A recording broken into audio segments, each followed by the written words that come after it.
Trees That Feed was a concept that came to me because I was concerned about three issues on the planet.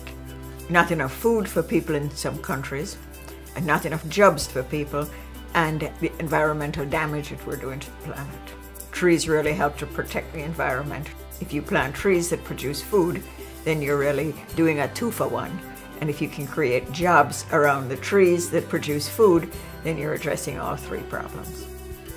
We believe in the tree as the source of food. We're doing cashews, mangoes, guavas, figs, akis, lots of other fruit trees. You plant a tree once and it's there for 50 or 75 or 100 years and it's bearing fruit every year. You plant rice or wheat or other kinds of grain, you got to replant those every year. So you're winning by having much less annual maintenance.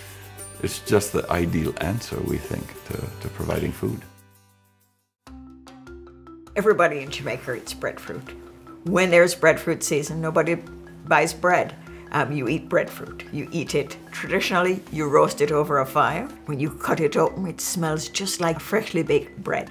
I knew that if I could plant large quantities of breadfruit trees, then we would be feeding people with their most basic carbohydrate.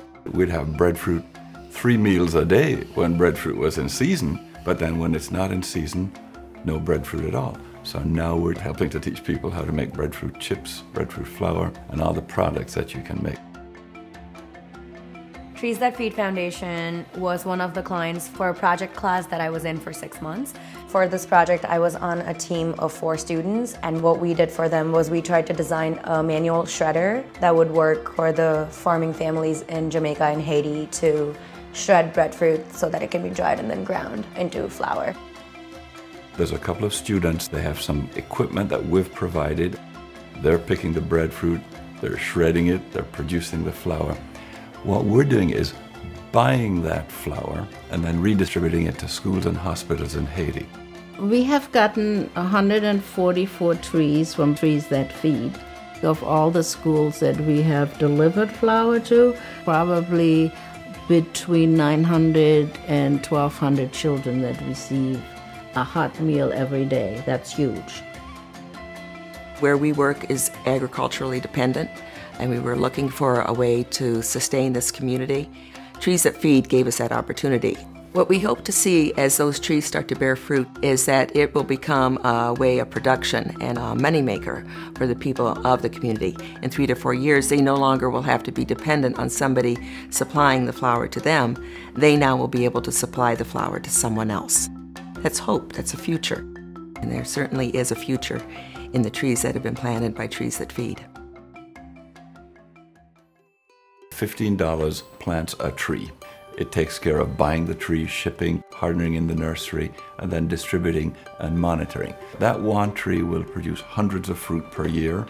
The value of a tree in terms of the fruit it produces over its lifetime is over $200,000 of food, sustenance, and independence really created out of that one tree. It's a tremendous return on investment. The first 72 trees were taken in a styrofoam container in the overhead bin of an airplane. That was December 2009. 2010, about 500 trees. 2011, about 5,000. 2012, that grew to 20,000. This year, we just passed 60,000 trees. Trees That Feed. It's a huge success story.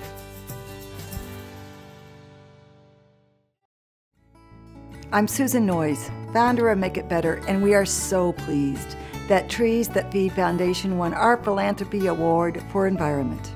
By partnering with NGOs, universities, and others to grow a breadfruit tree industry in developing nations, Trees That Feed tackles food security, economic opportunity, and ecological improvement in one elegantly simple, cost-effective program.